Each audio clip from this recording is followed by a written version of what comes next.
عزم حیدری زینب، صبر فاطمی زینب، عزم حیدری زینب، صبر فاطمی زینب، کربلا میں دی تو نے حق کو زندگی زینب، عزم حیدری زینب، صبر فاطمی زینب، کربلا کے میدان میں یوں لٹا کے گھر اپنا، کربلا کے میدان میں یوں لٹا کے گھر اپنا، بخش دی زمانے کو تو نے زندگی زینب، عزم حیدری زینب، صبر فاطمی زینب، اہل بیت سرور کو تیرے دم سے ڈھارس تھی، اہل بیت سرور کو تیرے دم سے ڈھارس تھی، راہ شام و کوفہ میں تو حسین تھی زینب، عزم حیدری زینب، صبر فاطمی زینب، غم سے نوک نیزہ پر سر حسین کا تڑپا، غم سے نوک نیزہ پر سر حسین کا تڑپا، جب تیری کلائی میں ریسماں بندھی زینب، عزم حیدری زینب، صبر فاطمی زینب، ہل گیا حکومت کا تخت تیرے خطبوں سے، ہل گیا حکومت کا تخت تیرے خطبوں سے، بن گئی تھی کوفے میں تیغ حیدری زینب، عزم حیدری زینب، صبر فاطمی زینب، عزم نے قدم چومے فتح نے بلائیں لی، عزم نے قدم چومے فتح نے بلائیں لی، منزل مصائب سے یوں گزر گئی زینب، عزم حیدری زینب، صبر فاطمی زینب، مجمحل ہوا چہرہ کیوں دیار کوفہ میں، مجمحل ہوا چہرہ کیوں دیار کوفہ میں، باپ کی حکومت کیا یاد آ گئی زینب، عزم حیدری زینب، صبر فاطمی زینب، کربلا میں دی تو نے حق کو زندگی زینب۔ لا حول ولا قوة الا باللہ العلی العظیم۔ اعوذ باللہ من الشیطان الرجیم، بسم اللہ الرحمن الرحیم۔ الحمد للہ رب العالمین والصلاة والسلام علی اشرف الانبیاء والمرسلین، سیدنا و نبینا و شفیع ذنوبنا و طبیب نفوسنا مولانا مولا الکونین، امام المشرقین والمغربین، جد الحسن والحسین، حبیب الہ العالمین ابی القاسم محمد۔ اللہم صلی علی محمد وآل محمد وعلی اہل بیتہ الطیبین الطاہرین المعصومین المظلومین المنتخبین المنتجبین، اما بعد فقد قال اللہ تبارک و تعالی فی القرآن الکریم وهو اصدق القائلین وقوله الحق۔ بسم اللہ الرحمن الرحیم۔ قل لا اسألکم علیہ اجرا الا المودۃ فی القربى۔ اللہم صلی علی محمد وآل محمد۔ عزیزان گرامی، عزاداران امام مظلوم کربلا، عشرہ اربعین آپ حضرات سماعت فرما رہے ہیں، اسے عشرہ زینبیہ کہا جاتا ہے۔ آئے مودت کے ذیل میں ہماری گفتگو ہو رہی ہے بعنوان زیارت امام حسین علیہ السلام کی اہمیت اور فضیلت۔ آئے مودت جس میں پیغمبر کو اللہ نے حکم دیا ہے، میرے پیغمبر آپ ان لوگوں سے کہہ دیجئے کہ میں یہ رسالت کچھ نہیں چاہتا سوائے اس کے کہ میرے اقربا سے مودت اختیار کیا جائے، اور پیغمبر نے اپنی زندگی میں ان اقربا کو پہچنوا دیا کہ کن کی مودت کو اللہ نے واجب قرار دیا ہے اور کن سے محبت کرنا ہے جو اجر رسالت بن جائے۔ انہی افراد میں خامس اولیبا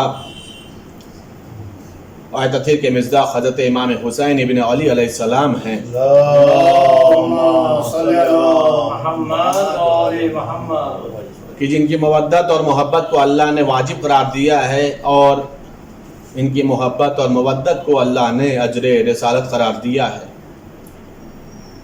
میں نے پہلے بھی اس بات کو عرض کیا ہے کہ محبت اہل بیت اور مودت اہل بیت کا تقاضا یہ ہے کہ ان کی روزوں کی زیارت کے لیے جایا جائے اور ان کی زیارتوں کو کیا بھی جائے، ان کی زیارتوں کو پڑھا بھی جائے۔ زیارت کرنے جانے پر بھی اللہ نے ثواب رکھا ہے، زیارت کو پڑھنے پر بھی اللہ نے ثواب رکھا ہے۔ اور آج ایک بات اور عرض کر دوں کہ صرف اور صرف اللہ نے ثواب ہی نہیں رکھا ہے، اگر انسان پابندی سے زیارت امام حسین پڑھتا ہے، زیارت عاشورہ کی تلاوت کرتا ہے، زیارت وارثہ کی تلاوت کرتا ہے، تو خداوند عالم نفس میں روحانیت پیدا کر دیتا ہے۔ جو صلہ ہے، جو جزا ہے، جو اجر ہے، وہ تو الگ ہے، جو انعام و اکرام خداوند عالم نوازے گا وہ ساری چیزیں الگ ہیں، لیکن دو چیز خداوند عالم دنیا میں بھی عطا فرمائے گا، وہ لطف عطا کرے گا، وہ فضل الہی شامل حال ہو جائے گا کہ نفس انسانی روحانی نفس بن جائے گا۔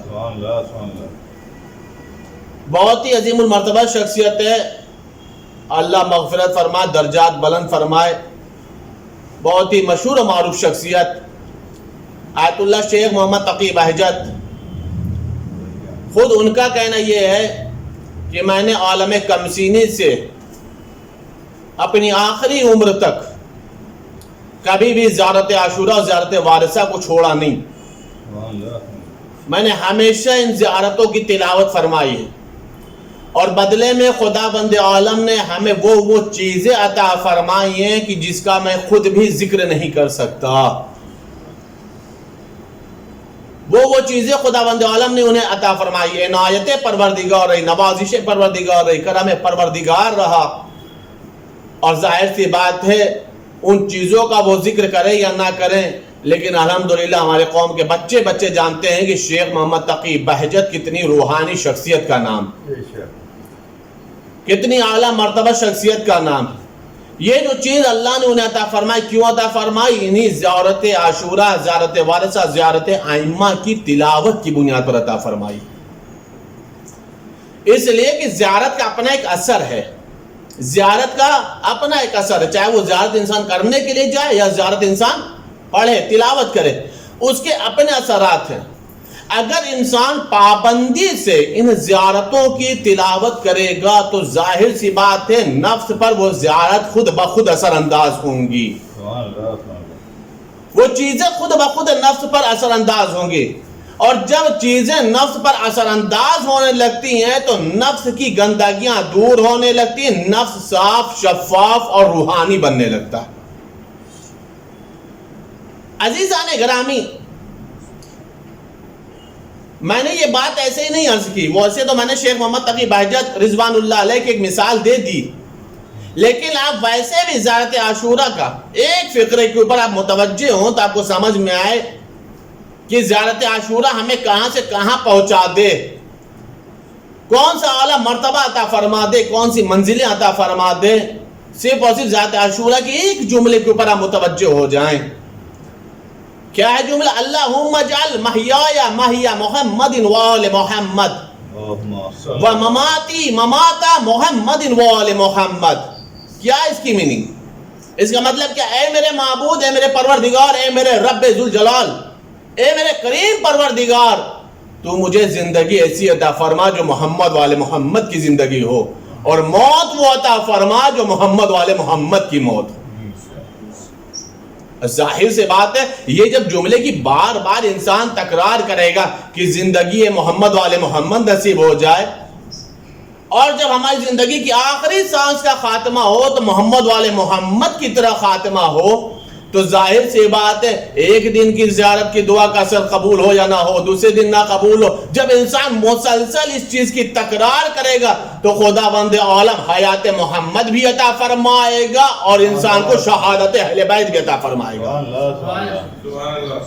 متوجہ جانے گرامی، اس لیے کہ جب انسان کسی چیز کی بار بار تکرار کرتا ہے، بار بار کسی چیز کی ریپیٹ کرتا ہے، بار بار ان جملوں کو دہراتا ہے، کسی دن تو اللہ اس کو قبول کر لے گا، کسی دن تو اللہ قبول کر لے گا. یہ ایک دعائیہ فقرہ ہے، یہ ایک دعائیہ جملہ ہے. اسی لیے جب امام جعفر صادق علیہ السلام سے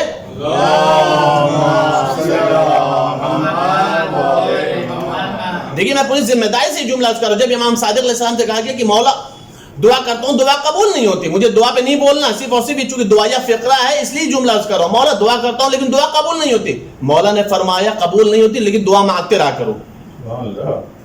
مثال دیکھیے مولا نے کیا دی ہے، کیا دعا قبول نہیں ہوتی؟ جو قبول نہیں ہو رہی بار بار مانگتے رہو، تکرار کرتے رہو، مانگتے رہو. کہا مولا جب قبول نہیں ہوتی مانگوں کیوں؟ مولا کا مثال سنیں، مولا نے جو مثال دی، مولا ارشاد فرماتے ہیں جب تم اپنے جیسے کسی انسان کے دروازے کو کھٹکھٹاتے ہو، دق الباب کرتے ہو، تو وہ نہ بھی کھولنے والا ہو، لیکن جب مسلسل تم اس کو دق الباب کرو گے تو کبھی نہ کبھی تو دروازہ کھول ہی دے گا. ایک انسان جو ہمیں جس کا ہم دروازہ کھٹکھٹا رہے ہیں، جس کا ہم دروازے کو دق الباب کر رہے ہیں، بار بار کال بیل کر رہے ہیں، بار بار اس کے دروازے کو دق الباب کر رہے ہیں، نہیں بھی ملنا چاہے گا تو کبھی تو ایک دن دروازہ کھول کے سامنے چہرہ کرے گا. مولا فرمایا جب تم جیسا انسان تمہارے بار بار دق الباب کرنے پر گھر کا دروازہ کھول دیتا ہے تو اگر کریم پروردگار کی بارگاہ میں بار بار دعا کرو گے تو وہ باب اجابت کیوں نہیں کھول دے گا؟ بے شک دعا کی قبولیت کے لیے دروازہ کیوں نہیں کھول دے گا؟ مطلب کیا ہوا؟ مولا مفہوم بتانا چاہ رہے ہیں، مولا سمجھانا چاہ رہے ہیں، کبھی بھی تھک کر کے بیٹھ نہ جاؤ، کبھی بھی تھک کر کے بیٹھ نہ جاؤ، نا امید ہو کر کے بیٹھ نہ جاؤ، بلکہ بار بار تکرار کرو، بار بار اللہ سے مانگو، کبھی تو خدا بند عالم باب اجابت کو کھولے گا، کبھی بھی تو تمہاری دعا قبول ہو جائے گی۔ تو عزیزان گرامی غور فرمایا آپ نے، تو یہ ہے زیارت عاشورہ کہ انسان اگر اسی ایک جملے کو سمجھ لے گا تو سمجھ میں آ جائے گا اسے کہ ہمارا نفس اللہ کہاں تک پہنچا دے گا، ہمارے نفس میں کتنی روحانیت آ جائے گی، ہمارا نفس کتنا پاکیزہ ہو جائے گا جب ہم بار بار ان جملوں کی تکرار کریں گے۔ زیارت امام حسین علیہ السلام کی اہمیت ہے، اس کی فضیلت ہے عزیزان گرامی۔ ائمہ اطہار علیہ السلام نے اسی لیے بار بار اپنے چاہنے والوں کو زور دیا ہے کہ زیارت امام حسین پر جاؤ، جیسے بھی ہو سکے جاؤ، جس طریقے سے بھی ہو سکے جاؤ، لیکن زیارت امام حسین علیہ السلام پر جاؤ۔ متوجہ جان گرامی، کیا فائدہ ہوگا زیارت امام حسین پر؟ اکثر و بیشتر سوالات ہوتے ہیں کہ کیا فائدہ ہوگا۔ پہلے تو میں ایک بات بتا دوں کہ کبھی بھی کسی عمل کو کرنے کے لیے فائدہ نہ تلاش کریں۔ بے شک بے شک بے شک بھائی زیارت عبادت کا نام ہے، کاروبار کا نام نہیں ہے۔ دیکھیے میں نے بہت ہی احتیاط کے ساتھ جملے کو استعمال کیا، زیارت عبادت کا نام ہے، کاروبار کا نام نہیں ہے۔ فائدہ کیا ہوگا؟ لیکن یہ تو معصومین کا کرم ہے کہ اس کے بعد بھی شوق دلانے کے لیے فائدہ بھی بتا دیا ہے، فائدہ بھی بتا دیا۔ یہ جو فائدے والا مسئلہ ہے نا، یہ کم معرفت کا مسئلہ ہے، یہ کم معرفت کا مسئلہ ہے۔ ورنہ زیارت کیوں ہوتی ہے؟ حق کے معرفت کی بنیاد پر ہوتی ہے، حق کے ولایت کی بنیاد پر ہوتی ہے۔ ہم انہیں امام سمجھتے ہیں اس لیے ان کی زیارت پر جاتے ہیں، وہ تو ہمیں تب بھی دیں گے جب ہم زیارت پر نہیں جائیں گے۔ اب اس سے آسان کیا بولوں؟ وہ تو انہیں بھی دیتے ہیں جو انہیں نہیں مانتا، جو ان کا کلمہ نہیں پڑھتا، جو ان کو امام نہیں مانتا۔ تو ظاہر سی بات ہے جو انہیں امام نہیں مانتا اسے جب وہ محروم نہیں کرتے تو ہمیں کیوں نہیں دیں گے؟ ہمیں کیوں محروم کرنے لگے؟ ہمیں کیوں اپنے در سے ویسے واپس پلٹا دیں گے؟ لیکن عزیزان گرامی، جب بھی انسان جائے تو حق معرفت کی بنیاد پر جائے، حق ولایت کی بنیاد پر جائے، حق امامت کی بنیاد پر جائے کہ ان کا حق بنتا ہے کہ ہم ان کی زیارت کے لیے جائیں۔ وہ توجہ عزیزان گرامی، اس لیے کہ ان کے حق کو اگر ہم تسلیم کر کے جائیں گے تو یہ ہمیں دنیا میں بھی سر بلند کریں گے، آخرت میں بھی سرخرو کریں گے۔ اب ہم متوجہ عزیزان گرامی، ایک شخص نے پوچھا امام جعفر صادق علیہ السلام سے، اللہم صلی علی محمد و آل محمد، زیارت کا فائدہ متوجہ عزیزان گرامی، فضیلت ہے، فائدہ بھی ہے۔ ایک شخص نے امام صادق علیہ السلام سے پوچھا کہ مولا یہ بتائیے کہ اگر کوئی شخص اس لیے زیارت امام حسین کے لیے جائے کہ وہ ارادہ اس کا یہ ہے کہ ہم جب زیارت پر جائیں گے تو خدا بند عالم ہمیں زیارت پر اجر عطا فرمائے گا۔ میں نے بھی کل 3 چیزیں الگ الگ بیان کی تھی، معرفت کی بنیاد پر انسان جائے، ائمہ کی محبت کی بنیاد پر جائے، اور عشق حسین کی بنیاد پر جائے۔ یہ کل میں نے 3 باتیں عرض کی تھی۔ آج انہی باتوں میں سے ایک بات اور عرض کر رہا ہوں کہ اگر کوئی انسان اس لیے زیارت امام حسین پر جائے کہ ہم جا تو رہے ہیں لیکن ہمیں اللہ اس کا اجر کیا دے گا، ارادے میں اجر بنا ہوا ہے، ہم جا رہے ہیں زیارت پر، گھر چھوڑ کر کے جا رہے ہیں، شہر چھوڑ کے جا رہے ہیں، پیسہ خرچ کر رہے ہیں، ہمیں اللہ اجر کیا عطا فرمائے گا؟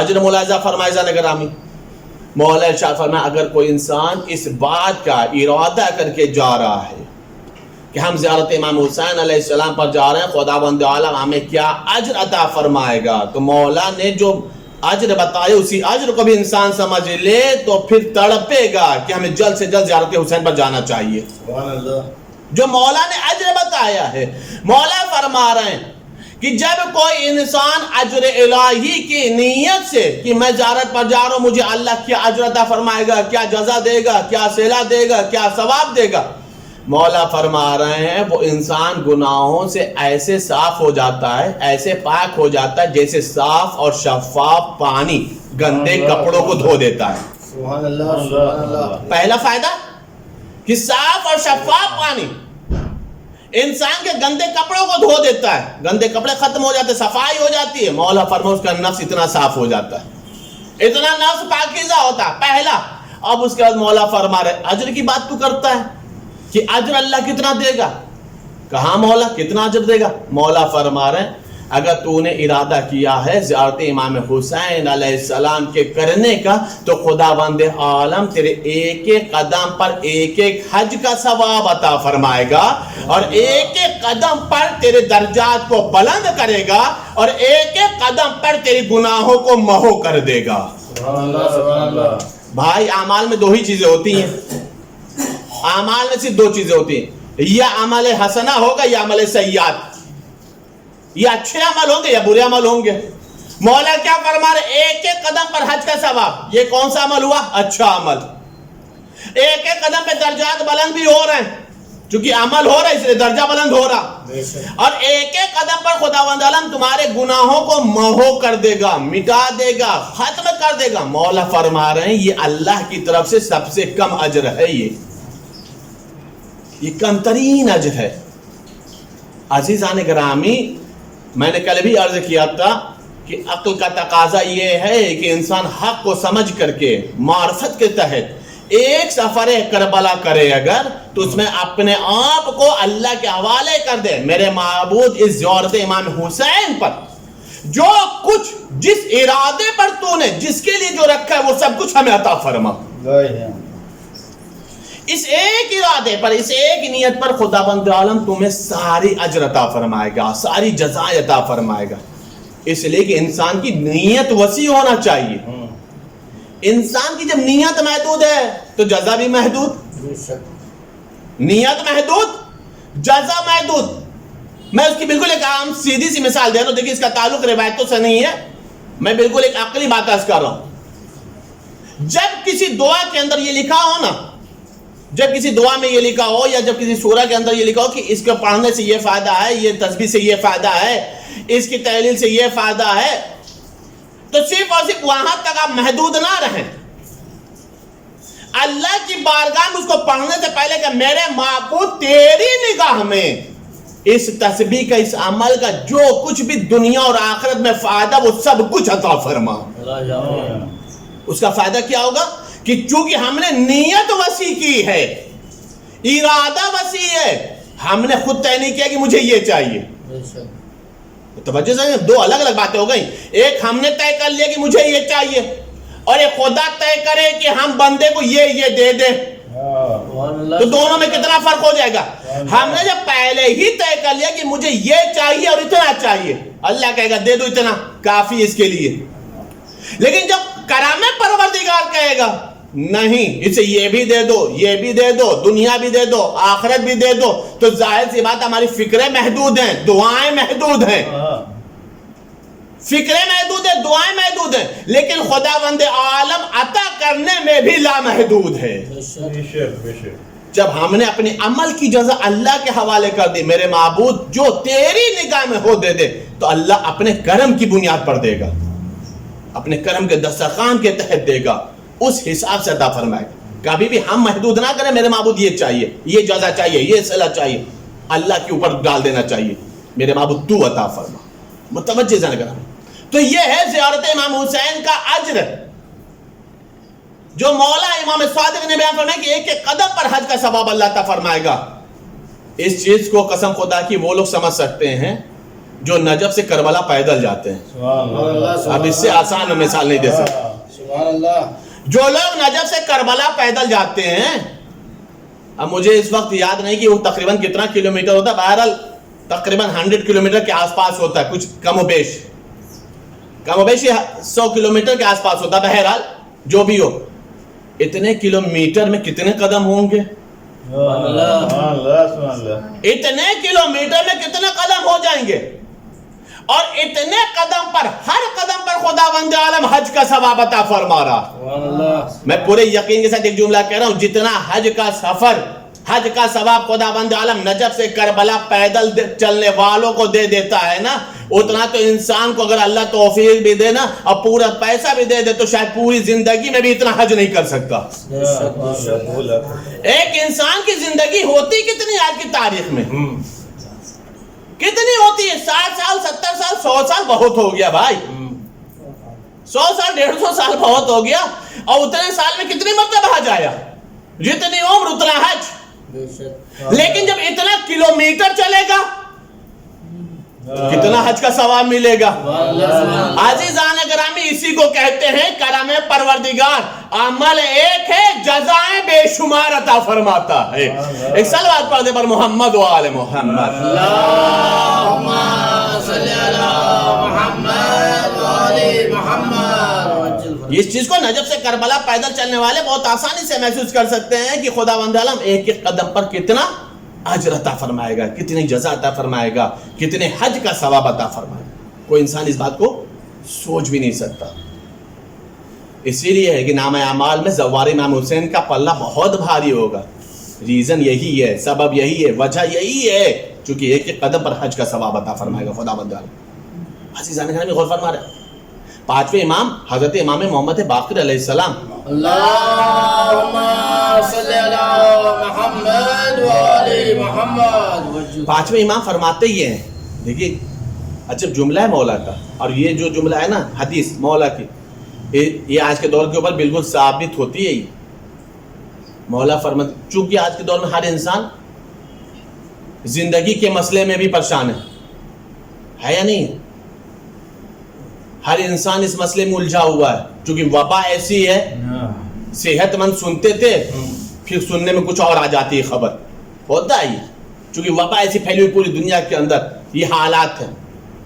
اس وقت انسان کے لیے بہت بڑی نعمت ہے زندگی، حیات پہلے بھی بہت بڑی نعمت تھی، اور جب دل میں خوف اور ڈر پیدا ہو جائے کسی وبا کا، تب تو حیات کتنی بڑی نعمت ہوگی۔ اگر اس چیز کا انسان خیال نہ کرتا نا تو پھر انسان گھروں میں مقید نہ ہوتا۔ گھروں میں مقید ہے ہی اسی لیے کہ زندگی سے اسے محبت ہے، حیات سے اسے محبت ہے۔ اچھا جب انسان ہر طرف سے پریشان ہے، اس میں ایک مسئلہ رزق اور روزی کا بھی ہے، رزق اور روزی کا بھی مسئلہ ہے پوری دنیا کے اندر اس وقت۔ دوسرا انسان کے ایک اہم مسئلہ کیا ہے؟ زندگی کا مسئلہ، رزق اور روزی کا مسئلہ، اور ہر انسان کے دل و دماغ میں ایک سوال چلا، پتہ نہیں کب تک یہ وبا رہے گی، کب تک یہ بلا موجود رہے گی، کب اس بلا کا خاتمہ ہوگا۔ یہی تین سوال تقریباً سب کے ذہن میں آج گردش کر رہے ہیں۔ زندگی سب کو پیاری ہے، رزق اور روزی کا مسئلہ سب کے ساتھ لگا ہوا ہے، ہر انسان اس سوال میں گھوم رہا ہے، ذہنوں کو پریشان کیے ہوئے، دل مضطرب ہے، کب یہ وبا ختم ہو، کب یہ بلا ختم ہو، آزادی شروع ہو جائے، کاروبار آسانی سے شروع ہو جائے، جاب آسانی سے شروع ہو جائے، رزق کی وسعتیں آسانی سے فراہم ہو جائیں، ہے نا یہ سارے مسائل۔ عزیزان گرامی، پانچویں امام نے ان تمام چیزوں کا ایک علاج بتایا۔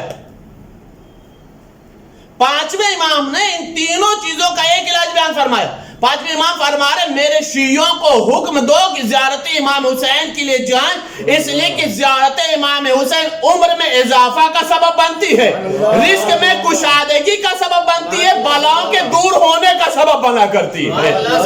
صلوات پڑھ دے پر محمد و آل محمد۔ اللہم صلی علی محمد و آل محمد وعجل فرجهم۔ میرے شیعوں کو حکم دو، عمر بڑھانا ہے، عمر کو بچانا ہے، طول عمر چاہیے، زیارت حسین کے لیے جاؤ۔ 1400 سال پہلے یہ فارمولہ دیا ہے مولانا، 1400 سال پہلے یہ نسخہ تھا، فرمایا ہے چاہتے ہو طول عمر چاہے زیارت حسین کے لیے جاؤ، چاہتے ہو رزق کے مسئلے میں پریشان نہ رہو زیارت حسین کے لیے جاؤ، چاہتے ہو آفات عارضی اور سماوی بلاؤں سے محفوظ رہو تو زیارت امام حسین کے لیے جاؤ۔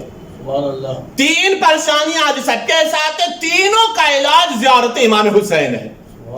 اچھا یہ جو نسخہ ہے کسی غیر معصوم کا نہیں ہے، فرزند زہرا کا ہے، فرزند حسین کا ہے، فرزند رسول الثقلین کا ہے، معصوم کا نسخہ ہے۔ رزق، روزی، عمر، سارے مسائل حل ہو جاتے ہیں زیارت امام حسین کے ذریعے سے۔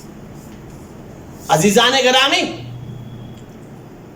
زیارت امام حسین کا ایک بہت بڑا فائدہ، چونکہ آج مجھے برادر مومن کی خواہش تھی کہ جناب زینب سلام اللہ علیہ پر کچھ گفتگو کرنی، لہٰذا اسی ایک واقعے کو پڑھو، اس کے بعد جناب زینب تک آ جاؤ، بات کو مکمل کر دو۔ ایک صلوات پڑھ دے پر محمد والے محمد۔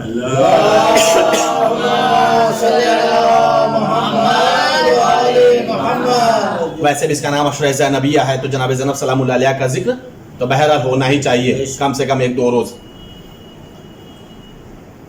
زیادتی امام حسین کا ایک فائدہ سن لیجئے اور اس کے بعد میں جناب زینب سلام اللہ علیہ پر آ جاؤں، پھر میں صاحب پر آ جاؤں گا انشاءاللہ۔ زیادتی امام حسین کا بہت فائدہ ہے، جیسے میں نے بھی زیادت عاشورہ بتایا، زیادت وارثہ بتایا، کم سے کم انسان نماز کے بعد امام حسین السلام کی زیارت، امام رضا کی زیارت، امام زمانہ کی زیارت تو پڑھتا ہی ہے، ٹھیک ہے۔ ان زیارت کا فائدہ کیا ہے، اس بات کو محسوس کریے گا ذہن گرامی۔ ایک گھر میں ماں اور بیٹے ہیں، ماں اور بیٹے ہیں، بیٹا نافرمان ہے، ماں کی بات نہیں مانتا، معصیت کرتا ہے، کھلے عام گناہ کرتا ہے، ماں مومنہ ہے، ماں کا دل تو نازک ہوتا ہے، ماں بستر مرض پر آ گئی، بستر مرگ پر آ گئی، پریشان ہوئی کہ جس بیٹے سے میں جتنی محبت کرتا ہوں یہ نافرمانی اور معصیت کی وجہ سے کہیں ایسا نہ ہو کہ میرے ساتھ جنت میں نہ رہے۔ میں تو اللہ کی اطاعت کرتی ہوں، حسین سے محبت کرتی ہوں، اہل بیت سے محبت کرتی ہوں، ٹھیک ہے، گناہوں پر ہو سکتا مواخذہ ہو جائے لیکن انشاءاللہ تعالی جزا کے طور پہ جنت مل جائے گی، لیکن یہ نافرمان ہے، معصیت کرتا ہے، اطاعت نہیں کرتا، کہیں ایسا نہ ہو کہ یہ میرے ساتھ جنت میں نہ رہے۔ پریشان ہوئی، ماں کا دل نازک، کرے تو کیا کرے، بستر مرگ پر وصیت کر رہی تھی، بیٹے سے اس نے کہا بیٹا مجھے پتہ ہے کہ تو نافرمانی بہت کرتا ہے، معصیتیں بہت کرتا ہے، گناہ بہت کرتا ہے، مجھے تیری آخرت کی فکر ہے، تو ایک کام کرے گا، میری ایک بات مانے گا وصیت سمجھ کر کے۔ کہا بولیے مادر گرامی کیا ہے؟ اب ظاہر سی بات ہے جب ماں وصیت کہہ دے تو کتنا بھی نافرمان بیٹا ہوتا اس وصیت پر عمل کرنے کے لیے تو آمادہ ہو ہی جاتا ہے۔ بولیے مادر گرامی کیا وصیت آپ کی؟ کہا میرے لال مجھے تیری آخرت کی فکر ہے، مجھے یہ بھی معلوم ہے نام اعمال میں حسنات نہ کے برابر ہے، معصیتیں بے شمار ہیں، اس اعمال نامہ کے ساتھ اگر تو آخرت میں جائے گا نا تو ہم اور تو ایک ساتھ نہیں ہو سکتے، میں یہ چاہ رہی ہوں کہ تیرا آخرت بخیر ہو جائے، خاتمہ بالخیر ہو، میری ایک وصیت پر عمل کرے گا؟ کیا وصیت یہ ہے کہ جو بھی چیز، سلام کی اہمیت سمجھیے ذہن گرامی، جو بھی چیز زیارت امام حسین، جو بھی چیز حسین سے نسبت رکھتی ہو، اگر تجھے کہیں بھی نظر آ جائے تو آگے بڑھنے سے پہلے ایک مرتبہ السلام علیکہ یا ابا عبداللہ کہہ دینا۔ سبحان اللہ سبحان اللہ۔ ایک مرتبہ السلام علیکہ یا ابا عبداللہ کہہ دینا، اس کے بعد قدم کو آگے بڑھانا، اس بات کو تو عمل میں لے آنا، قبول کر لے۔ ظاہر سی بات ایک دم چھوٹا سا عمل تھا، کہیں بھی جاتا تھا نگاہ پڑ جاتی تھی کسی بھی چیز پر جس کا تعلق امام حسین سے نسبت پہ تھا، جلوس نکلے تو السلام علیکہ یا ابا عبداللہ، مجلس ہو رہی ہو تو السلام علیکہ یا ابا عبداللہ، علم مبارک پر نگاہ پڑ گئی السلام علیکہ یا ابا عبداللہ، سبیل پر نگاہ پڑ گئی السلام علیکہ یا حسین مظلوم، کہنے لگا، عادت پڑ گئی۔ جہاں بھی جاتا ہے عادت میں یہی چیزیں شامل ہیں۔ عزیزان گرامی ایک بات یاد رکھیے گا، دنیا میں انسان کو چاہیے کہ ہمیشہ اچھی عادتوں کا پابند رہے، بے شک بے شک۔ جیسے عادت دنیا میں رہے گی وہی چیز آخرت میں رونما ہوگی۔ متوجہ ذہن گرامی، عادت میں شمار ہو گیا، اس کا روٹین بن گئی، کہیں بھی نکل رہا ہے جس چیز پر بھی نسبت پڑ گئی حسین علیہ السلام سے اس کو اس نے سلام کر دیا، مولا کو مخاطب کر کے آگے بڑھنے سے پہلے انتقال ہو گیا، دفن کر دیا گیا۔ اس کے ایک دوست نے خواب میں دیکھا، زیارت کا ثواب سمجھیے گا، فضیلت سمجھیے گا۔ خواب میں کیا دیکھا کہ فرشتہ جہنم اسے جکڑ کر کے قید و بند کی زندگی کے ساتھ لے کر کے جا رہے ہیں۔ کہاں پر؟ ظاہر سی بات ابھی جنت اور جہنم کا مسئلہ تو ہے نہیں، برزخ کا مسئلہ ہے۔ زائرین امام حسین کے لیے قبر کشادہ ہو جاتی ہے، جنت کے دروازے کھل جاتے ہیں، اور جو دشمن اہل بیت ہوتا ہے وہی قبر اس کے لیے سمجھ لیجیے جہنم بن جاتی ہے۔ اس کو لے کر کے لوگ جا رہے تھے کہ اس نے خواب والے نے کیا دیکھا ہے کہ ایک جگہ خیمہ لگا ہے جہاں پر ایک پرچم لگا ہوا، اس پرچم پر لکھا ہوا السلام علیکہ یا ابا عبداللہ۔ عادت تھی اس کی کہ جو بھی چیز حسین سے نسبت رکھے گی اسے سلام کرے گا. جیسے ہی پرچم کو دیکھا تو مطلب فرشتوں سے کہا کہ دیکھو جہاں تم مجھے لے جا رہے ہو تم لے ہی جاؤ گے, تم تو حکم پروردگار کے تابع ہو, لے ہی جاؤ گے مجھے, بس اتنا دیر رک جاؤ کہ میں ایک مرتبہ اس پرچم کے اوپر اشارہ کر کے سلام کر لوں. جیسا ہی اس نے پرچم کی طرف اشارہ کیا, السلام علیکم یا ابا عبداللہ, تو جس خیمے کے اوپر وہ پرچم نصب تھا اس خیمے کا پردہ ہٹا, امام حسین خیمے سے باہر آئے. امام حسین خود خیمے سے باہر آئے. جب امام حسین خیمے سے باہر آئے, کیا بات ہے, جواب دیا علیکم السلام, کیا بات ہے, کہاں جا رہے, فرشتوں نے وہی جواب دے دیا جہاں اس کی منزل تھی. کہا رک جاؤ, رکا, ایک بتا کہا اس کا نامہ اعمال تو ہمیں دے دو. جب نامہ اعمال لیا تو ظاہر سی بات ہے معصیت تھی, نافرمانی تھی, گناہ تھے, حسنات نہیں تھے. خواب والا انسان کہتا ہے کہ میں نے یہ دیکھا کہ مولا رو رہے تھے, مولا رو رہے تھے, اور روتے روتے جھکے ہوئے سر کے ساتھ ایک جملہ کہا, بھائی جب تو مجھے سلام کرتا ہے تو نسبت تو مجھے دیتا ہے نا, جب تو مجھے سلام کرتا ہے تو نسبت تو مجھے دیتا ہے کہ میں حسین والا ہوں, میں حسین والا ہوں, تب تو مجھے سلام کرتا ہے نا. اور دیکھ تیرے سلام میں کیفیت یہ تھی کہ میں باہر آ کر کے تجھے جواب دے رہا ہوں, پھر تیرے اعمال میں تجھے معصیتیں کیسی ہیں. کہا مولا معاف فرما دیجئے, بہت گنہگار ہوں, لیکن ماں نے کہا تھا حسین کو سلام کرنا, ماں نے کہا تھا حسین کی نسبت سے سلام کرنا, جو چیزیں حسین سے منسوب اسے سلام کرنا. مولا اس وقت سے سلام کر رہا ہوں, اور آج سلام کا جواب بھی مل گیا, جسے سلام کرتا تھا اس کا دیدار بھی ہو گیا. سبحان اللہ, سبحان اللہ. متوجہ, سلام کا جواب بھی مل گیا, سلام جس کو کرتا تھا مولا جس کا دیدار بھی ہو گیا. ایک مرتبہ مولا نے فرشتے کو نامہ اعمال دے دیا اور دست دعا کو بلند کر کے ایک جملہ کہا, اللہم اغفرہ بحق الحسین, اے میرے معبود اس کو بخش دے تجھے حسین کا واسطہ,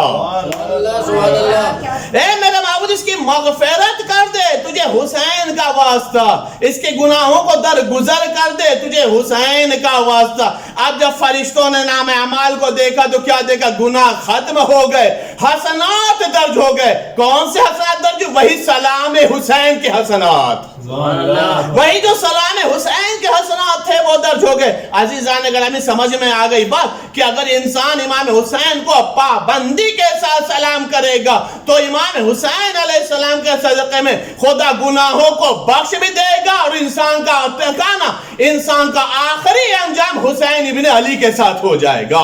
ایک صلوات پڑھنے پر محمد و آل محمد. اللہم صلی علی محمد و آل محمد. عزیزان گرامی غور فرمایا آپ نے, انسان کا ٹھکانہ حسین ابن علی کے ساتھ ہو جائے. حسین اسے اپنے مقام میں رکھیں گے, حسین اس کو بخشوائیں گے, حسین اس کی مغفرت کروائیں گے, حسین اسے جہنم سے نجات دلائیں گے. حسین کو سلام کا فائدہ یہ ہے کہ حسین اسے جنت تک پہنچا دیں گے. یہ ایک سلام حسین کا اثر ہے عزیزان گرامی, یہ ایک زیارت حسین کے اثرات ہیں. یعنی بہت بڑی عبادت ہے, بہت بڑا صلہ ہے, بہت بڑی جزا ہے. انسان کو دنیا میں جو کچھ ملتا ہے ملتا ہے, آخرت میں بس اسے ایک ہی چیز چاہیے کہ جہنم میں نہ جائیں, جنت میں چلے جائیں. اور اس چیز کا بہترین ذریعہ زیارت امام حسین علیہ السلام ہے. چاہے انسان زیارت امام حسین کرے یا زیارت امام حسین علیہ السلام کو پڑھے, اس چیز کو اپنے انسان کو زندگی میں شامل کرنے کی ضرورت ہے. عزیزان گرامی, مولا امام حسین علیہ السلام جو آئے تھے تو ساتھ میں جناب زینب کو لے کر کے آئے تھے. مسائل نہیں پڑھو, بس ایک منظر جناب زینب سلام اللہ علیہ کا دکھا دوں اور اس کے بعد پھر میں مسائل پر آ جاؤں.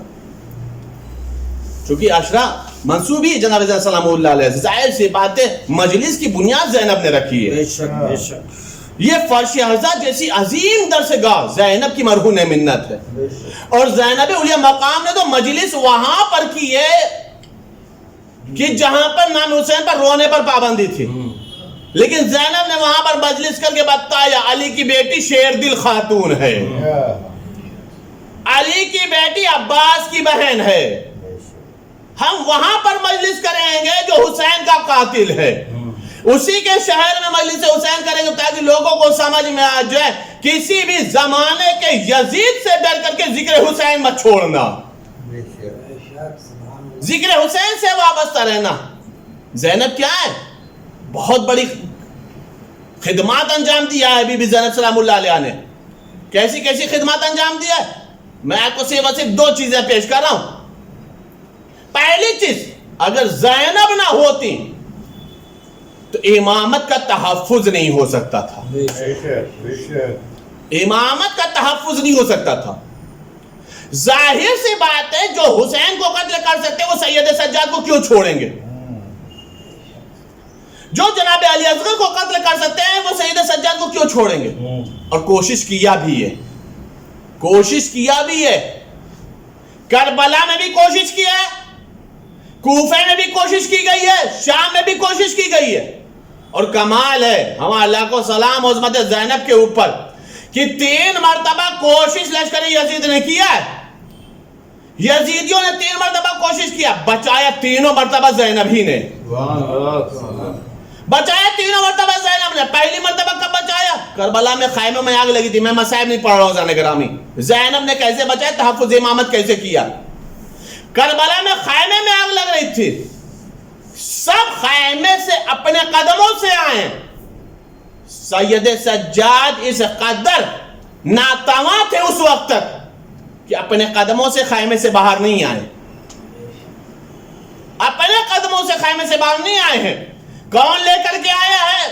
سید سجاد کو اپنی پشت پر جناب زینب لے کر کے آئی ہیں. نہیں عزیزان گرامی، لفظوں کی نزاکت محسوس کریے گا. کس کو لے کر کے آئی ہیں؟ سید سجاد کو. سید سجاد کون ہے؟ بھتیجے ہیں. سید سجاد کون ہے؟ امام برحق ہیں. سید سجاد کون ہے؟ معصوم ہیں. سید سجاد کون ہے؟ جانشین پیغمبر ہیں. سید سجاد کون ہے؟ جس کے ذمہ داری میں امامت ہے. سید سجاد کون ہے؟ جس کے صلب میں امامت ہے. عزیزان گرامی اتنا یاد رکھے، جناب زینب نے صرف اور صرف بھتیجے کو نہیں بچایا ہے بلکہ پوری سلسلہ امامت کو بچایا ہے. بھتیجے کو صرف نہیں بچایا ہے بلکہ سلسلہ امامت کو بچایا ہے. یہ ہے جناب زینب. دوسرا وہ منظر ہے کہ جہاں پر جناب زینب نے بچایا جناب سید سجاد کو ابن زیاد کے دربار میں. ابن زیاد کے دربار میں جب ابن زیاد نے پوچھا یہ کون ہے؟ کہا علی ابن الحسین. کہا کیا کربلا میں علی ابن الحسین قتل نہیں ہوئے؟ کربلا میں علی ابن الحسین قتل نہیں. مولا نے فرمایا نہیں، کربلا میں علی ابن الحسین قتل میرا بھائی تھا. روایت کی جملے فوراً فیصلہ دے دیا، جلاد کو کہہ دیا کہ قتل کر دو. جناب زینب سینہ سپر بن گئی اور آواز دیا او ابن زیاد، اگر سید سجاد کو قتل کرنا ہے تو اس سے پہلے مجھے قتل کرنا پڑے گا. سید سجاد کو قتل کرنا ہے تو اس سے پہلے تجھے مجھے قتل کرنا پڑے گا. عزیزان گرامی، جناب زینب نے اپنے آپ کو سامنے پیش کر کے اور یہ جملہ کہہ کر کے کہ مجھے پہلے قتل کر پھر سید سجاد کو قتل کر. مفہوم سمجھ میں جانے گرامی. حسین قتل ہوئے تو کیا چیز بچایا؟ حسین قتل ہوئے تو کیا چیز بچایا؟ حسین شہید ہوئے تو کیا چیز بچایا؟ تمام مورخین ایک جملے میں ایک جملہ جواب دیں گے، اگر حسین شہید ہوئے ہیں تو دین کو بچایا ہے. عزیزان گرامی، جو شہید ہو کر کے بچا دے دین کو اسے حسین کہتے ہیں. جو اپنے آپ کو پیش کر کے امامت کو بچا لے اسے زینب کہا جاتا ہے. جو اپنی قربانی کو پیش کر کے اپنی جان کو سامنے حاضر کر کے امامت کو بچا لے اسے زینب کہا جاتا ہے. عزیزان گرامی، یہ ہے جناب زینب جنہوں نے امامت کو بچایا. حسین نہ آتے تو دین نہ بچتا، زینب نہ آتی تو امامت نہیں بچتی. زینب نے امامت کو بچایا، ولایت کو بچایا، تحفظ امامت کیا ہے. بس عزیزان گرامی، کربلا جس میں 72 شہداء ہیں، حسین بھی ہیں اور علی اصغر بھی ہیں، علی اکبر بھی ہیں اور عباس بھی ہیں. یہ شہداء ہیں. کن لوگوں نے قتل کیا؟ رسول کی امت نے، کلمہ پڑھنے والوں نے. اکثریت حافظ قرآن تھی، نماز پڑھتے تھے، تکبیروں کی صدا بلند کرتے تھے. یہ وہ لوگ ہیں جنہوں نے ذریت رسول کو، فرزند رسول کو قتل کیا ہے، آل ابو طالب کو قتل کیا ہے. ان لوگوں کو معرفت حسین ہو یا نہ ہو، حسین کی معرفت جانوروں کو بھی ہے، پرندوں کو بھی ہے. میں آپ کو صرف 2 منظر دکھا رہا ہوں، انشاءاللہ بہت روئیں گے صاحبان اولاد ہیں. جانوروں کو بھی ہے، پرندوں کو بھی ہے حسین کی معرفت. جانوروں میں ذوالجناح ہے. ذوالجناح حسین کی کتنی معرفت ہے. نصرت کیا ہے اس نے حسین کی، مدد کیا ہے حسین مظلوم کی. کیسے مدد کیا ہے، کس طریقے سے مدد کیا ہے، میں آپ کو منظر دکھاؤں. روایت کے جملے ہیں کہ جس وقت امام حسین علیہ السلام زین فرض پر سنبھل نہیں پا رہے تھے تو مولا حسین نے ذوالجناح کی گلے میں باہیں ڈالی اور ایک جملہ کہا، بس میرے اسب باوفا مجھے نشیب تک پہنچا دے، اس لیے کہ نشیب میں میری ماں میرا انتظار کر رہے. اب اس کے بعد حسین نہیں بیٹھے گا. ذوالجناح جدھر بھی جاتا تھا تو ادھر سے اشقیاء ذوالجناح کو تیر مارتے تھے.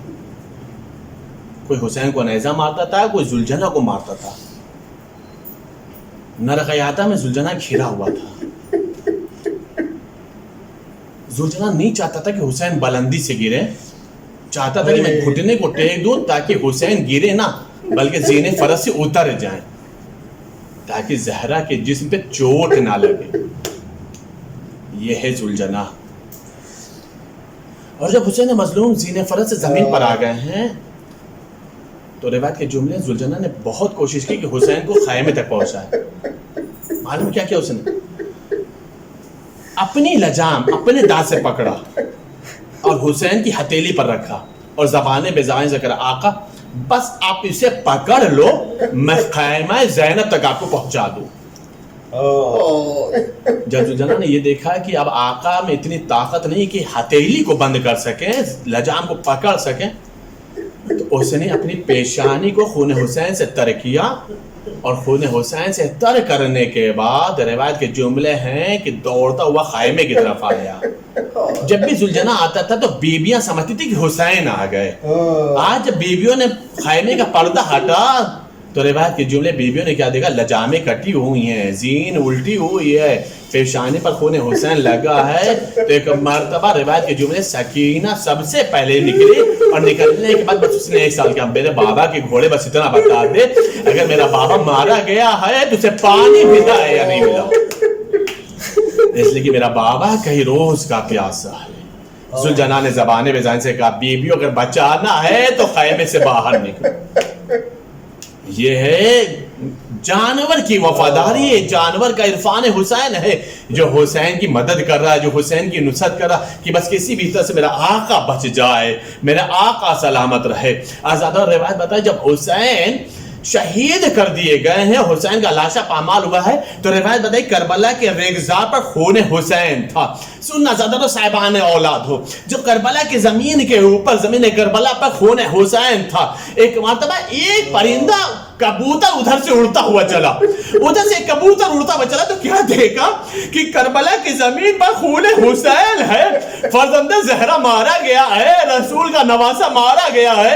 اسے کچھ سمجھ میں نہیں آیا. عزادارو سوچو جانوروں پرندوں کو کتنی معرفت ہے، بہت لوگ عزادارو مصائب ہے. روایت کے جملے سے کچھ سمجھ میں نہ آیا تو ایک بات اس نے اپنے پر کو خون حسین سے تر کیا اور جہاں پر اس کے پورا جھنڈ موجود تھا نا وہاں پر پہنچا ہے. ایک مرتبہ کبوتروں نے آپس میں پوچھنا شروع کیا، یہ تیرے پروں میں خون کیسا ہے؟ اس پرندے نے بس ایک جملہ کہا، یہ نواز رسول کا خون ہے، یہ زہرا کے لال کا خون ہے، علی کا لال کربلا میں رولا رولا کے قتل کر دیا گیا ہے، یہ اسی کا خون ہے. سارے کبوتروں کا جھنڈ آیا کربلا محلہ میں اور آنے کے بعد انہوں نے اپنے پروں کو خون حسین سے تر کیا اور سارے پرندے فضا میں اڑ گئے، الگ الگ سمتوں میں اڑ گئے. کوئی مکہ معظمہ پہنچا، کوئی مدینہ منورہ پہنچا، کوئی نجف اشرف پہنچا. عزادارو چاروں طرف یہ پرندے پھیل گئے. کیوں؟ تاکہ شہادت حسین کی خبر پہنچا دی جائے. مارا گیا, علی کا نور نظر مارا گیا, جسے زہرا نے چکیا پیس پیس کر پالا تھا, آج وہ زہرا کا لال مارا گیا. روایت کے جملے ہیں, انہیں پرندوں میں ایک پرندہ ایک باغ میں جا کر کے بیٹھا. سننا زیادہ بہت روگے, کون سا باغ میں جا کے بیٹھا؟ یہودی اس کا باغبان ہے اور اس کی بیٹی ہے جو اپاہج بھی ہے, برس بھی ہے, نابینا بھی ہے, مفلوج بھی ہے, لا علاج بھی ہے. یہودی کرتا کیا ہے؟ اپنی بیٹی کو لاتا ہے, باغ میں بیٹھا دیتا ہے ایک جگہ پر, اور اس کے بعد باغبانی کرتا ہے. یہی وہ باغ تھا جس پر آ کر کے اہل حرم رکے تھے. سننا زدارو, رسول زادی آ کر کے رکے گئے تھے, قیدی بنائے ہوئے لوگ رسول زادی آ کر کے یہاں ٹھہرے ہوئے تھے. روایت کے جملے یہ وہ منظر تھا کہ جناب زینب نے بیبیوں کو مخاطب کر جملہ کا, بیبیوں دیکھو ہم لوگ ریسمان ظلم میں قید ہیں نا, لیکن سید سجاد ہاتھوں میں ہتھکڑیاں ہے, پاؤں میں بیڑیاں ہے, گلے میں خاردار توق ہے. لوہے کی کیفیت کیا ہوتی ہے؟ جب دھوپ پڑتی ہے نا تو لوہا گرم ہو جاتا ہے. سننا زدارو, لوہا گرم ہو جاتا ہے. مجھے نہیں معلوم کربلا سے لے کر شام تک کی دھوپ میں لوہا جب گرم ہوتا ہوگا تو سید سجاد کے جسم کی کیفیت کیا ہوتی ہوگی. ارباب مقاتل لکھتے یہ ہے کہ جناب زینب نے بیبیوں سے فرمایا, دیکھتی نہیں ہو میرا بھتیجا لوہے کے گرم ہتھکڑیوں کو پہنے ہوئے ہیں, گرم بیڑیوں کو پہنے ہوئے. بیبیوں نے پوچھا کیا کرے بی بی, پانی تو ہے نہیں جو لوہے کی زنجیروں کو ٹھنڈا کیا جا سکے. زینب نے جملہ کہا, بیبی ایک کام کرو, سید سجاد کو زمین پر لٹا دیتے ہیں, سید سجاد کو زمین پر لٹا دیتے ہیں, اور ہم لوگ حسین کی مظلومیت پر جو آنسو بہائے نا, ان آنسو کے قطرات کوشش یہ کرو کہ انہی ہتھکڑیوں پر گرے, شاید اشکوں کے گرنے سے زنجیریں ٹھنڈی ہو جائے, شاید اشکوں کے گرنے سے زنجیریں ٹھنڈی ہو جائے, شاید میرے بھتیجے کو کچھ سکون مل جائے. سننا عزیزدارو, بیویاں رو رہی تھی, ہائے حسین کر کے رو رہی تھی. میرا ماجایا حسین مارا گیا, میرا ماجایا حسین بھوکا مارا گیا, میرا کربلائی لال مارا گیا. روایت کے جملے, بیویاں رو رہی تھی, بیویاں آنسو بہا رہی تھی. ادھر وہ پرندہ ایک درخت پر بیٹھا تھا, درخت وہی تھا جس کے نیچے یہودی کی بیٹی بیٹھی ہوئی تھی. ایک مرتبہ ایک قطرہ خون گرا, جیسا ہی گرا نا, ایک مرتبہ اس نے خون کو آگ پہ ملا, آگ کی روشنی واپس آ گئی, جس پر دوسرا قطرہ گرا اس نے جو ملنا شروع کیا تو اس کا سارا مرض ٹھیک ہونے لگا. عزیزدارو, روایت کے جملے ہیں, تھوڑی دیر میں یہودی واپس آیا تو دیکھا کہ ایک بچی تو موجود ہے لیکن میری بیٹی نظر نہیں آتی. اس نے کہا, بیٹی یہاں پر ایک میری بیٹی تھی جو نابینا تھی, مفلوج تھی, مبروز تھی, کیا تو نے اسے دیکھا ہے؟ بیٹی نے روتے روتے ایک جملہ کہا, بابا میں ہی تو آپ کی بیٹی ہوں, بابا میں ہی تو آپ کی بیٹی ہوں. یہودی نے سوال کیا, بیٹی ارے تو ٹھیک کیسے ہو گئے؟ کہا, بابا یہ جو کبوتر ہے نا اس کے پر سے ایک قطرہ خون کا گرا ہے, نہ جانے کس کا خون ہے, گرتا جاتا ہے, مرد کو شفا ملتی جاتی ہے. یہودی تھا, ایک مرتبہ اس نے دیکھا کہ ارے یہ کسی ولی اللہ کا خون ہوگا, اس لیے کہ کسی اور کے خون میں تو اثر نہیں ہوتا. روایت کے جملے ہیں, اس نے پوچھا, اے کبوتر تجھے حکم پروردگار کا واسطہ بتا تو کون ہے؟ بس عمل تمام ہو گئے, بتا دے تو کون ہے, یہ خون کس کا ہے کہ جس کے اندر یہ اثر ہے. ایک مرتبہ کبوتر حکم پروردگار سے بولا, ارے میں کوئی اور نہیں ہوں, میں تو ایک پرندہ ہوں, لیکن میرے پروں میں جو خون ہے وہ خون حسین ابن علی ہے, نواسہ رسول کا خون ہے. عزیزدارو, وہ یہودی مسلمان ہو گیا, بیٹی مسلمان ہو گئی, لیکن روایت کے جملے ہیں جیسا یہودی نے یا حسین کی صدا سنی نا, ایک مرتبہ بیبیوں کے پاس آیا, سید سجاد کو لاغر و ناتوا جیسے ہی دیکھا نا, ایک جملہ کا, بیبیوں لگتا یہ ہے کہ یہ ضعیف بہت بیمار ہے, ایک کام کرو اسے سہارا دے کر اس درخت کے پاس لے چلو, اس لیے کہ وہاں پر ایک کبوتر ہے جس کا خون گرتا ہے نا تو لوگوں کو شفا ملتی ہے. ایک مرتبہ جیسے ہی زینب کی نگاہ پڑی, بس ایک جملہ کا, اے بھائیا حسین, ارے لوگوں کو شفا بانٹ رہے ہو, اے میرے بھائیا حسین, تمہارا لال سید سجاد اتنا لاغر و ناتوا ہو گیا کہ اب اسے بیمار ہے کربلا.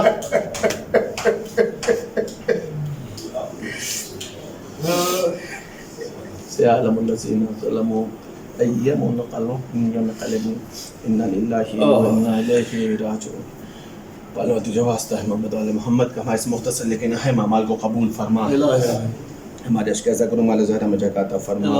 ہمارے اشکازہ کو من شفاعت و نجات کی ضمانت بنا. پرچم اسلام کو بلندی عطا فرما. پرچم کفر و شرک و نفاق کو سنگو فرما. میرے معبود تمام اتباعت علی اور حج بیت اللہ کی زیارت نصیب فرما. تمام اتباعت علی بیت اللہ کی حفاظت فرما. جلد البقیع کے روزوں کی تعمیرات کا اسباب مہیا فرما. میرے معبود تمام عزاداران و امام حسین کو تمام آفت اور جسمانی بلاؤں سے خاص طور سے اس وبائی مرض سے تحفظ عطا فرما. امام زمانہ کو سلامتی عطا فرما. میرے معبود امام زمانہ کے تصدق میں تمام عزاداروں کو سلامتی عطا فرما. امام زمانہ کے ذمہ تعجیل فرما. ہم سب کو ان کے اعوان انصار میں شمار فرما. اللہم تقبل منا انک انت السمیع العلیم بحق محمد و آلہ. رنگین ہوئی کرب و بلا کربلا بھی ہے کرب و بلا. خون سے رنگین ہوئی کرب و بلا کربلا آج بھی ہے کرب و بلا. سے رنگین ہوئی کرب و بلا کربلا آج بھی ہے کرب و بلا. خون سے رنگین ہوئی کرب و بلا کربلا آج بھی ہے کرب و بلا.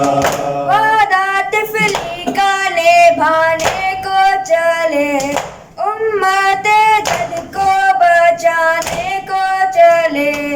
پیاس خنجر کی بجھانے کو چلے. پیاس خنجر کی بجھانے کو چلے. ہوگا کچھ دیر میں سلطن سے جدا.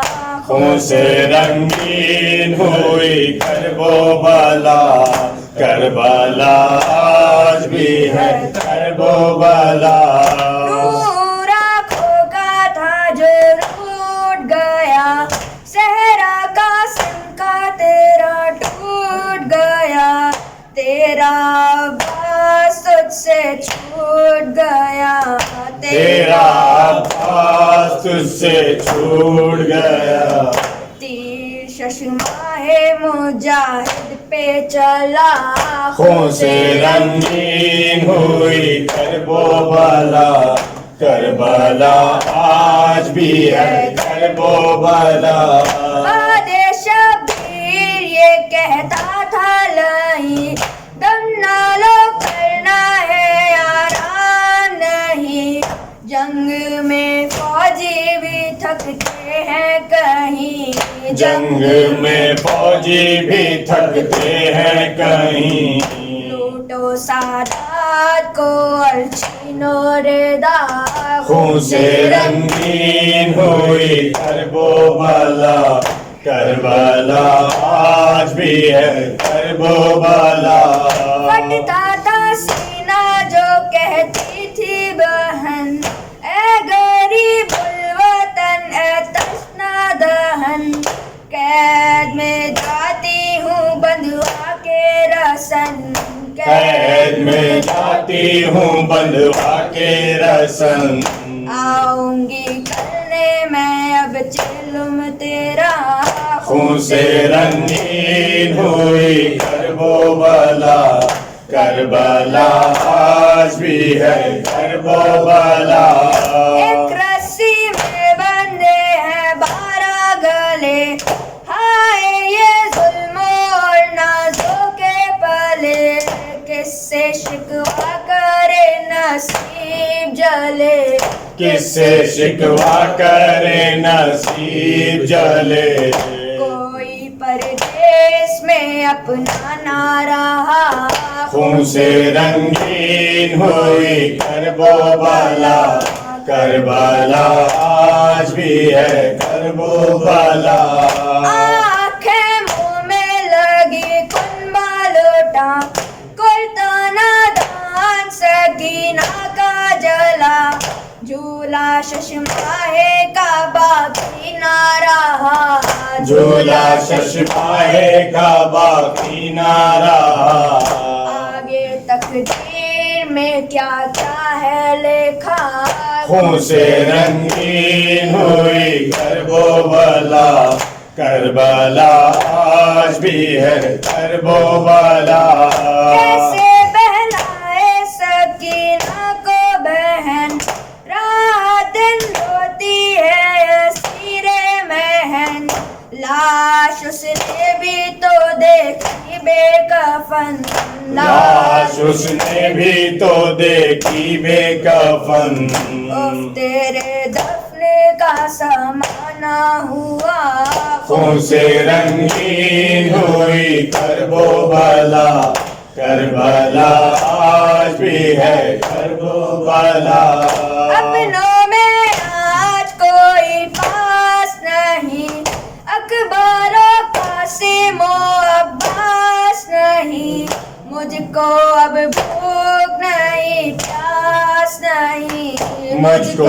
اب بھوک نہیں پیاس نہیں تو ہے بے گور و کفن میں بے ردا خون سے رنگین ہوئی کرب و بلا کربلا آج بھی ہے کرب و بلا دیکھوں کن آنکھوں سے منظر یہ اخی سر تیرا دشت میں ہے اور شکی مارتا ہے لب و دندہ پہ چھڑی مارتا ہے لب و دندہ پچھڑی کاش آ جاتی مجھے پہلے قضا خون سے رنگین ہوئی کرب و بلا کربلا آج بھی ہے کرب و بلا ماں کی گود میں بچے نہ رہے پشتوں سے اونٹوں کی گر گر کے مرے ہم جو روئے تو اودو خوب ہنسے ہم جو روئے تو دو خوب ہنسے مردہ بچوں کو اٹھانے نہ دیا خون سے رنگین ہوئی کرب و بلا کربلا آج بھی ہے کرب و بلا زیارت عاشورہ السلام علیکم یا ابا عبداللہ السلام علیکم یا ابن رسول اللہ السلام علیکم یا ابن امیر المؤمنین و ابن سید الوسیین السلام علیکم یا ابن فاطمہ الزہراء سیدۃ النساء العالمین السلام علیکم یا صار اللہ و ابن صورہ والوتر الموتور السلام علیکم وعلی الارواح التي حلت بفنائک علیکم منی جميعا سلام اللہ ابدا ما بقیت و بقی اللیل والنہار یا ابا عبداللہ لقد عظمت الرزیت وجلت وعظمت المصیبت بک علینا وعلی جمیع اہل الاسلام وجلت وعظمت مصیبتک فی السماوات علی جمیع اہل السماوات فلعن اللہ امتا اسست اساس الظلم والجور علیکم اہل البیت ولعن اللہ امتا دفعتکم عن مقامکم وزالتکم عن مراتبکم التي رتبکم اللہ فیہا ولعن اللہ امتا قتلتکم ولعن اللہ المماحدین لهم بالتمکین من قتالکم برئتو الى اللہ وإلیکم منہم ومن اشیائهم واتباعهم واولیائهم یا ابا عبداللہ انی سلم لمن سالمکم وحرب لمن حاربکم الى یوم القیامہ ولعن اللہ علی زیاد وعلی مروان ولعن اللہ بن امیہ قاطبہ ولعن اللہ ابن مرجان ولعن اللہ عمر ابن سعد ولعن اللہ شمرا ولعن اللہ امتا اسرجت والجمت وتنقبت وتحیات لقتالک بے ابی انت و امی لقد عظم مصابی بکا فاسأل اللہ الذی اکرم مقامک و اکرمنی بکا ان یرزقنی طلب السارک ما امام منصور من اہل بیت محمد صلی اللہ علیہ وآلہ اللہم اجعلنی عندک وجیہا بالحسین علیہ السلام فی الدنیا والآخرہ یا ابا عبداللہ انی اتقرب الى اللہ ولرسولہ والى امیر المومن علیہ السلام والى فاطمة الزہرا والى الحسن علیہ السلام والیک بموالاتک وبالبراءۃ ممن قاتلک ونصب لک الحرب وبالبراءة ممن أسس أساس الظلم والجور عليكم وأبروا إلى الله ولرسوله ممن أسس أساس ذلك وبنى عليه بنيان وجرى في الظلم والجور عليكم ولا أشياءكم برئتوا إلى الله وإليكم منهم وتقربوا إلى الله ثم إليكم بموالاتكم وموالاة وليكم وبالبراءة من أعدائكم والناصبين لكم الحرب وبالبراءة من أشيائهم وأتباعهم وأوليائهم انی سلم لمن سالمکم وحرب لمن حاربکم وولی لمن والاکم ودو لمن عاداکم فاسأل اللہ الذی اکرمنی بمعرفتکم ومعرفت اولیائکم ورزقنی البراءة من اعدائکم ان یجعلنی معکم فی الدنیا والآخرہ وأن يثبت لي عندكم قدم صدق في الدنيا والآخرة وأسأله أن يبلغني المقام المحمود الذي لكم عند الله وأن يرزقني طلب الصار مع إمام المهدي زاهد ناطق بلقط منكم وأسأل الله بحقكم وبالشان الذي لكم عنده أن يؤتيني بمصابكم أفضل ما يؤتي مصابا بمصيبته مصيبة ما أعظمها وأعظم رزيتها في الإسلام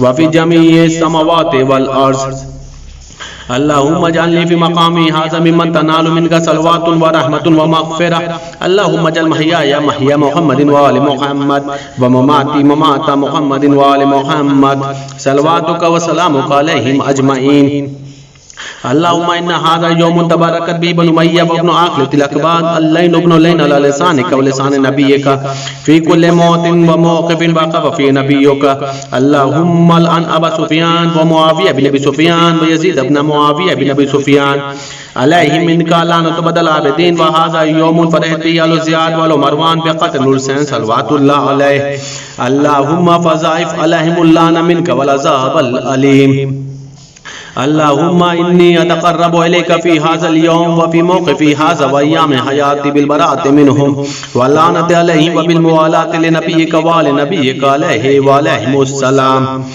اللهم الآن أول ظالم ظلم حق محمد وآل محمد وآخر التابل ولا ذلك اللهم الآن الإصابة التي جادت الحسين عليه السلام وشايت وبايت وتابت على قتله اللهم الآنهم جميعا السلام عليك يا أبا عبد الله وعلى الأرواح التي حلت بفنائك عليك مني سلام الله أبدا ما بقيت وبقي الليل والنهار ولا جعله الله آخر العهد مني لزيارتكم السلام على الحسين وعلى علي بن الحسين وعلى أولاد الحسين وعلى أصحاب الحسين اللهم خص أنت أول ظالم باللعن مني وابدأ بي أولا ثم الإنسان والثالث والرابع اللهم لن يزيد ابن معاوية خامسا والآن عبد الله بن زياد وابن مرجانة وعمر بن سعد وشمرا وآل أبي سفيان وعلى زياد وعلى مروان إلى يوم القيامة سجدے میں جائیں اللهم لك الحمد حمد الشاكرين لك على مصابهم الحمد لله على عظيم رزيتي اللهم ارزقني شفاعة الحسين عليه السلام يوم البرود وثبت لي قدم صدق عندك مع الحسين عليه السلام واصحاب الحسين عليه السلام الذين بذلوا موجهم دون الحسين عليه السلام